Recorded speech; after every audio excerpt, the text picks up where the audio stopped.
How to set up Windows 11 23H2 without Microsoft account. Here you can see when I try to install it stops here. I don't have any option to skip this page. Now, to bypass this, all what you have to do is press Shift plus F10 on your keyboard. This will pop up the command prompt. Now type in these codes.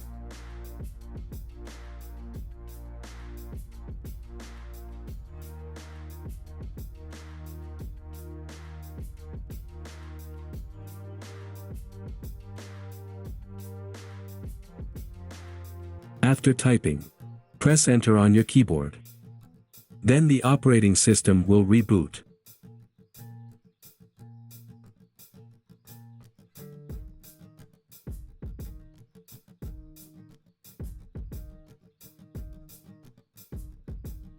Select your country region and then click on Yes to continue.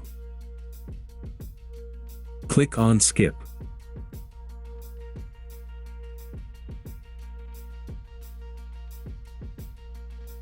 Done.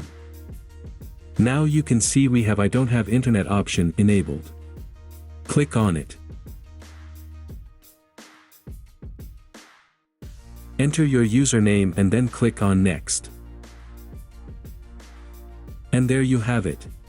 With these simple steps, you set up Windows 11 23H2 without Microsoft account. If you found this video helpful, don't forget to give it a thumbs up and subscribe to our channel for more Windows 11 tips and tutorials. See you next time.